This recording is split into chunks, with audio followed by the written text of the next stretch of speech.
إخوة الإيمان، قصة هذا الرجل الذي ذهب يسأل بعض رجل من بني إسرائيل أن يسلفه 1000 دينار. Kisa cha huyu jamaa ambaye aliweza kutoka kwake na kwenda kumwazima mwenzake amkopeshe dinari 1000.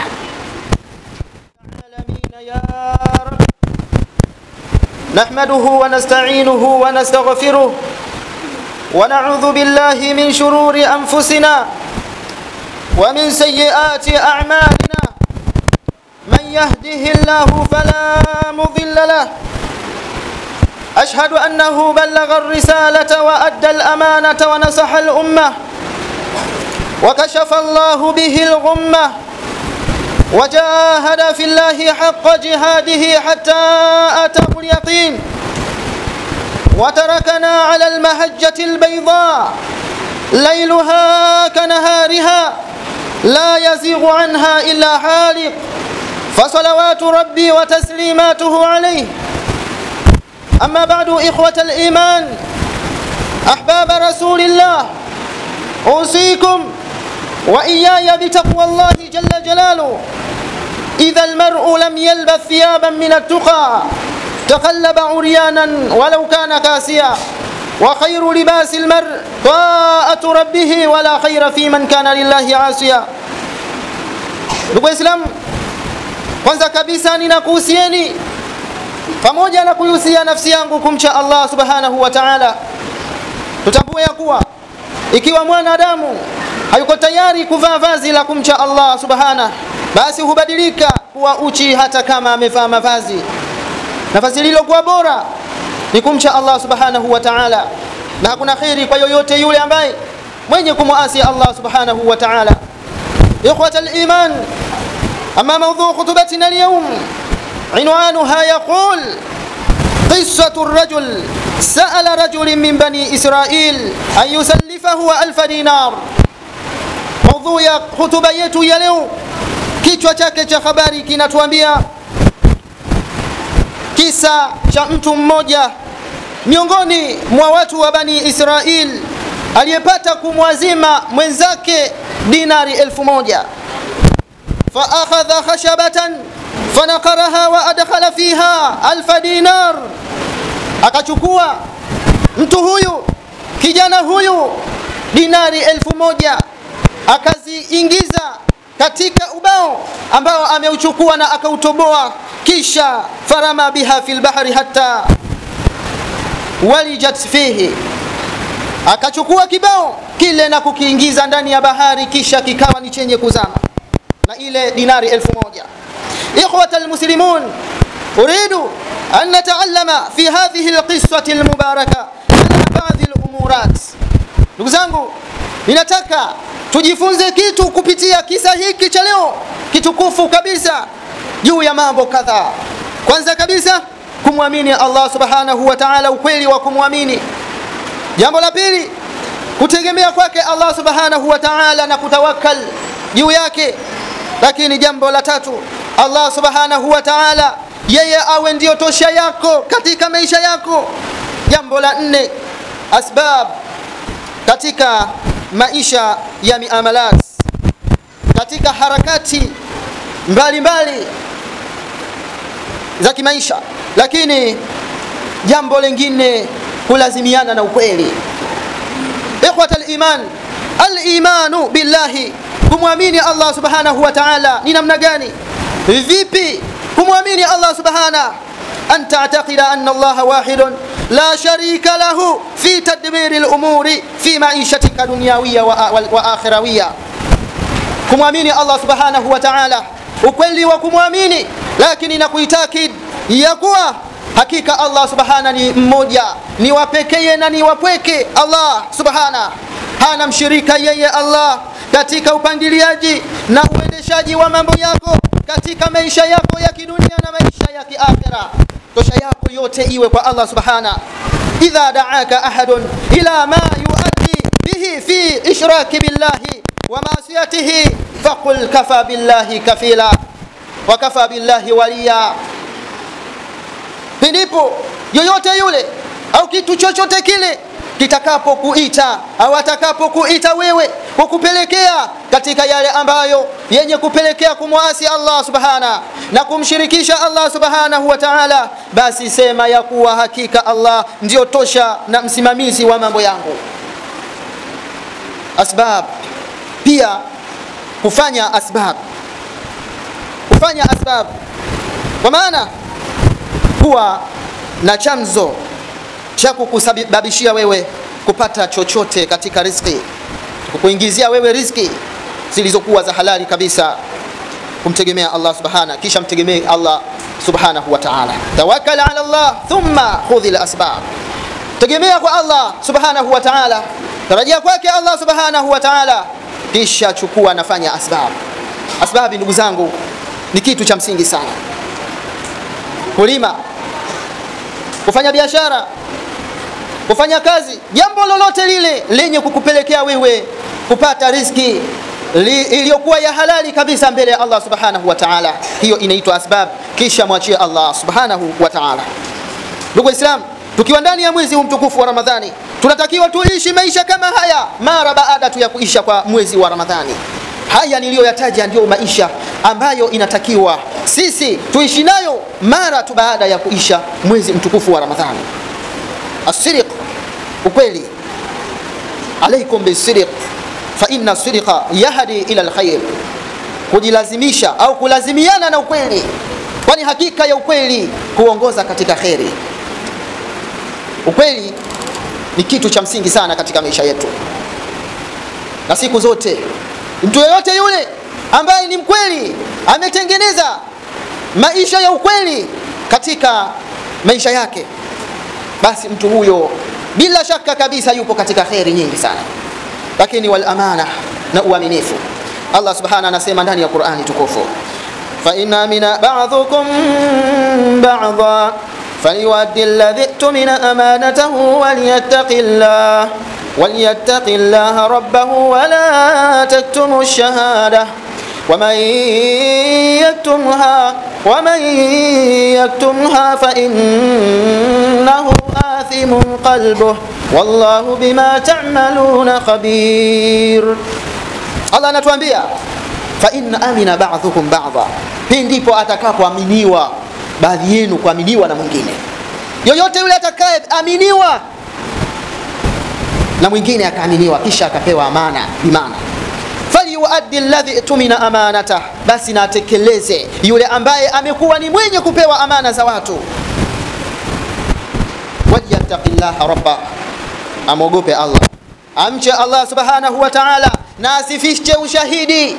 Kuna mwingine anakuwa kazi yake yeye akishapewa amana ya mtu anaichukua, kisha kama kuna ushahidi ambao ulikuwepo anauficha na anasema kwamba yani ushahidi ulikuwa wapi, kulikuwa na ushahidi gani wakati unanipa hiyo kitu. Wala yaktumu shahada, na asifiche ushahidi. Kuna watu wana namna hiyo, mnakubaliana, mnauziana kiwanja au nyumba au gari au chochote kile, baadaye anamzunguka mwenzake kisha anakuwa ni mwenye kuficha, anasema hakuna ushahidi. Allah anatuambia asifiche ushahidi na amche Mola wake Allah subhanahu wa ta'ala. Wala taktumu shahada waman yaktumha fa innahu athimun qalbuh, yoyote yule ambaye mwenye kuficha ushahidi kwa ajili ya kujipatia manufaa yake yeye mwenyewe katika dunia, basi hakika mtu huyo bila shaka atakuwa ni mwenye kuipatisha madhambi nafsi yake. Ikhwatal iman, qissat هذا الرجل الذي ذهب يسأل بعض رجل من بني إسرائيل أن يسلفه 1000 دينار. Kisa cha huyu jamaa ambaye aliweza kutoka kwake na kwenda kumwazima mwenzake amkopeshe dinari 1000. Madha hadatha wa madha jara. Kukopeshana tunajua maana yake vipi. Na jamaa ambaye alikuwa ndio kazi yake, anatoa mikopo kwa wenzake, anawawezesha watu wenzake ili waweze kujikwamua katika maisha kwa namna moja au nyingine. Anatoa mkopo, unaenda kwake, naomba ndugu yangu uweze kuniazima kiasi fulani, kisha baada ya muda nitakurejeshea na nitakuletea. Huyu bwana alikuwa anatoa mikopo kwa watu kama namna hiyo. Lakini kama tunavyotambua ya kuwa upo utaratibu ambao unapokuwa umeenda kuazima au kuchukua mkopo mahala fulani au kwa mwenzako au kwa ndugu yako, tunaambiwa kwanza muandikishane.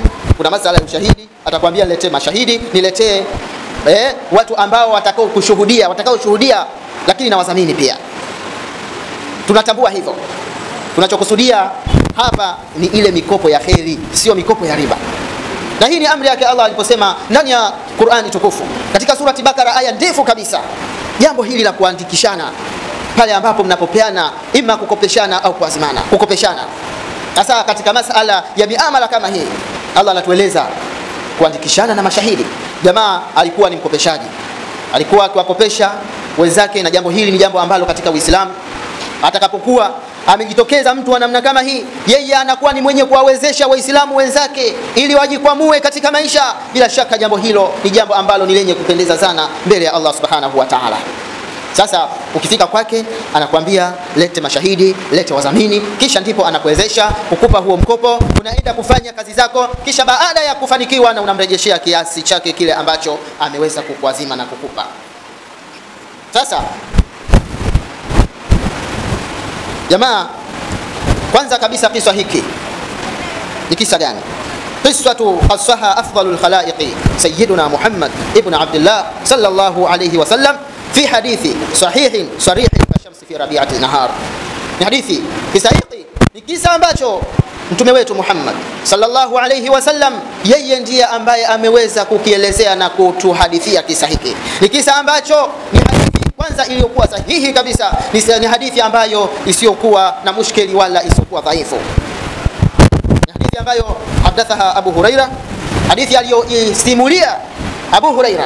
Abu Huraira ni sahaba katika masahaba wa mtume sallallahu alayhi wasallam, ni mpokezi katika wapokezi waliopokea hadithi za mtume Muhammad sallallahu alayhi wasallam.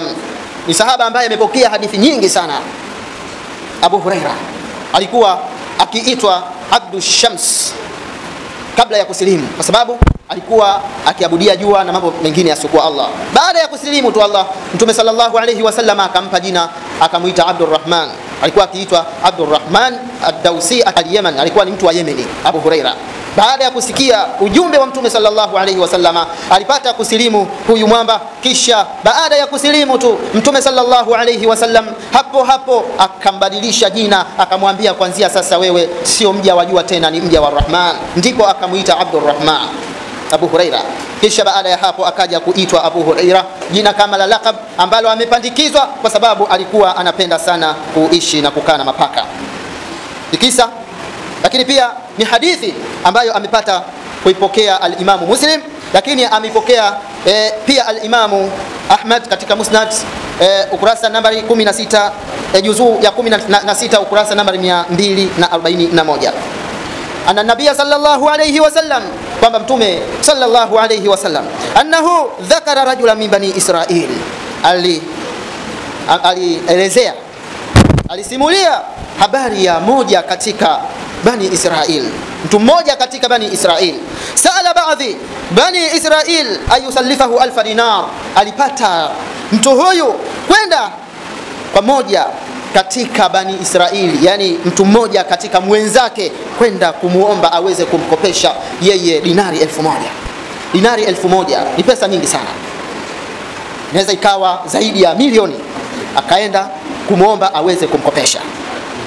Na huyu bwana, namna ambavyo walivyokuwa wakiishi, yani mkopeshaji na mkopeshwaji walikuwa wanaishi katika maeneo na mazingira ya mbali kwa mbali. Huyu mkopeshwaji, hadithi inatuambia alikuwa kisiwa kingine. Kwa hiyo alipata kutoka kutafuta usafiri kipando cha maji au cha majini, huyu mkopeshaji aweze kumfuata yule mkopeshaji ili aende akamuombe akopeshe. Huyu bwana alitafuta usafiri, kisha akawa ni mwenye kwenda mpaka kwa jamaa mkopeshaji. Alivyofika akamwambiaje? Kwanza akamweleza, akamwambia na kuomba ndugu yangu uweze kuniwezesha. Nimesikia kwamba wewe unatoa mikopo. Baada ya kumpokea akampa masharti. Akamwambia itini bishuhadai ushhiduhum, niletee mashahidi ambao watakaoshuhudia katika amana yangu hii ambayo ninayokupa. Usije ukaja kunigeuka. Ndio utaratibu. Allah ndani ya Qur'ani sio amesema mnapokuwa mmekopeshana basi muandikishane. Akamwambia niletee mashahidi. Niletee mashahidi. ambao watakao shuhudia wakati ninakukopesha wewe amana zangu ninakupa. Yule bwana akasemaje? Huyu bwana alikuwa ni jamaa wa ajabu sana. Alikataa. Lakini kukataa kwake alikataa namna gani? Wengine walikuwa wakifika pale wanakamilisha masharti. Jamaa hakuwa na shahidi yoyote. Jamaa hakuwa na mdhamini yoyote. Yupo yeye kama yeye. Je, atapewa au hatopewa? Akasema, niletee mashahidi. Hivi alichosema. Qala kafa billahi shahida. Akasema Allah subhanahu wa ta'ala yeye ndio shahidi wangu. Anatosha Allah, tosha kabisa Allah kuwa shahidi. Yani Sheikh Abdani, mtu anakuja kwako bwana, nikopeshe milioni 2. Kabia haina shida, milioni 2 zipo, nitakukopesha lakini niletee mashahidi. Alafu huyo mkopaji akija, ukimpa sharti za kukuletea wewe shahidi, anakuambia mimi sina shahidi ila shahidi wangu ni Allah. Hivi utampa au umpi? Kwa haraka umpi. Kwa sababu gani? Uaminifu hakuna. Uaminifu kwa mkopeshwaji au kwa anayepewa hakuna, lakini pia kadhalika na kwa mtoaji. Hakuna kuaminiana kwa sababu watu wamejengea mazingira ya ulaghai na utapeli, UTP. Akasema Allah anatosha kuwa shahidi wangu. Ule bwana akatosheka, akasema haya sawa. I'tini bil kafil, niletee mdhamini basi. Qala kafa billahi kafila. Akasema Allah anatosha yeye kuwa ndio mdhamini wangu. Sina mdhamini mimi. Allah yeye ndio atakayekuwa mdhamini wangu juu ya hili jambo. Alichokisema yule bwana, kwa kuwa ni mcha Mungu na yote anayoyafanya, ana pesa na anawapa watu, anawawezesha vijana ili waweze kwenda kujikwamua kimaisha kwa ajili ya Allah. Akatosheka na maneno yale, akamwamini. Ikiwa huyo amemtaja Allah na amemtegemea Allah kuwa yeye ndio shahidi wake na Allah yeye ndio mdhamini wake, basi mimi ni nani? Lazima na mimi nitakuwa ni mwenye kukubaliana na hilo. Akamwambia sadaqta, umesema kweli, ni kweli, sawa, nimekubali. Kisha fadafaha ilayhi ila ajali musamma, akamkabidhi. Wakubaliana kwamba baada ya muda fulani bwana, nakuomba au nakuomba urejeshe amana yangu. Akamkabidhi. Fakharaja fil bahri ay raji'an ila baladihi, akapanda katika bahari, akachukua chombo, jahazi, idau, meli, akarudi katika mji wake ili akaendelee na shughuli zake na makusudio yake ambayo ametafuta hiyo amana. Siku ikafika ile ambayo ya makubaliano arejeshe amana kwa mwenyewe. Sasa anafanyaje? Ikabidi atafute usafiri. Akaenda paka bandarini. Kwenda kutafuta chombo sasa ili aweze kurudisha amana kwa mwenyewe. Thumma tamasa markaban yuqaddimu ilayhi lil ajali alladhi kana ajala. Akatafuta kipando ili aweze kufikisha amana kwa mwenyewe katika muda ambao wameweza kukubaliana. Lakini falam yajid markaba, hakuweza kufanikiwa kupata kipando. Yani anafika baharini, leo hii amana ya watu ndio inatakiwa irudi kwa mwenyewe. Leo umechukua mkopo, siku imefika, hata kama umekopa kwenye simu tu, ile siku ikifika tu unapigiwa simu, bwana leo unatakiwa urejeshe mrejesho. Wale ambao wanakopa mikopo ya kiharamu, naam, ndio siku ambayo ya kurejesha amana za watu. Muda umefika, huyu bwana amefika sasa bandarini, anatafuta usafiri, arejeshe amana kwa mwenyewe.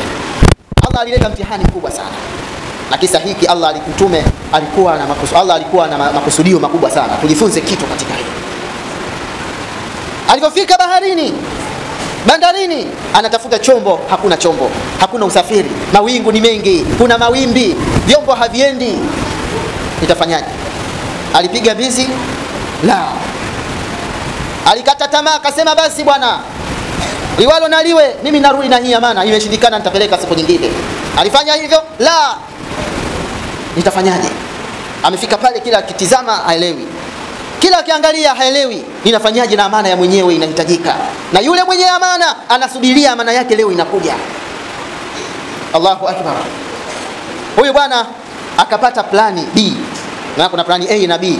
Mnajua plani B alifanyaje? Fa akhadha khashabatan, akachukua kibao. Alichofanya, anachukua ubao. Mwenyewe amana, mkopeshaji anasubiri amana yake, anasubiri usafiri, anajua usafiri utakapoingia basi ndio leo ninaletewa amana yangu. Akachukua bwana mkubwa ubao. Alipochukua ubao, fana qaraha, akautoboa ule ubao. Wa adkhala fiha 1000 dinar wa sahifatan maha, Akachukua ubao ule, baada ya kupasua akachukua zile dinari 1000 akaziweka ndani yake, kisha akachukua barua akaiandika na akaingiza ndani ya kile kibao, kisha thumma zajjaja mawda'aha, akafunika vizuri na akaweka. Thumma ata biha al-bahr, akaisogelea bahari, kafika mpaka pale baharini. Anafanyaje sasa? Yani wewe mtu yuko Zenji huko Zanzibar, unaenda pale wapi, baharini pale Posta. Ukifika pale hamna meli, jamaa anayekudai ndio siku ya marejesho yuko Zanzibar. Hakuna simu kipindi hicho kwamba utaweka kwenye Tigo Pesa wala M-Pesa. Unafika pale hamna usafiri wowote wa kuweza kuondoka. Unachukua ubao, unatoboa, unaingiza zile pesa za watu, unaziingiza mle ndani kwenye kile kibao, afu unafunika kibao chako. Ndivyo alifanya huyu bwana. Akasogea baharini. Alipofika pale baharini akasemaje, akafanyaje?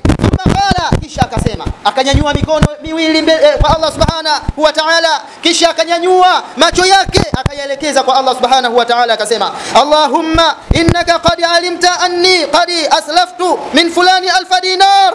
Ewe Allah, hakika wewe Allah unatambua mimi amenikopesha bwana fulani dinari 1000. Unajua hilo ya Allah. Fasalani kafila, akaniomba mimi niweze kumpatia mdhamini. Faqultu kafa billahi kafila, nikamwambia Allah yeye ndio anatosha kuwa mdhamini wangu. Kisha faradhi bika, akaridhika na hilo na akakuridhia Allah. Wasalani shahidan, na akaniomba nimpatie mashahidi. Faqultu kafa billahi shahida, nikamwambia Allah anatosha yeye kuwa shahidi. Faradhi bika, akakuridhia pia. Akasemaje?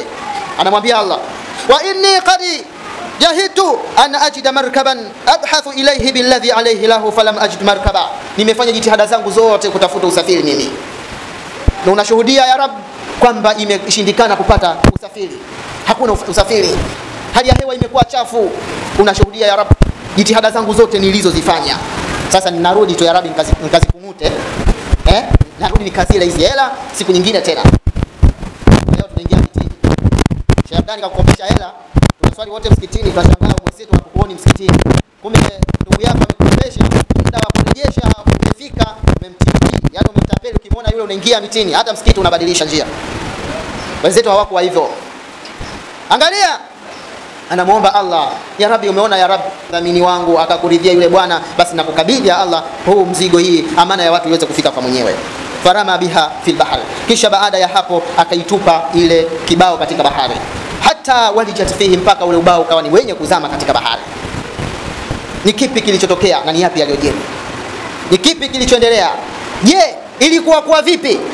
Barakallahu li wa lakum bil Qur'anil azim, nafa'ani wa iyyakum bima fihi min ayati wa dhikril hakim. Aqulu qawli hadha wa astaghfirullah al-azim li wa lakum wa lisa'iril muslimina wal muslimat wal mu'minina wal mu'minat fastaghfiruhu innahu huwal ghafurur rahim wa huwal barrul karim.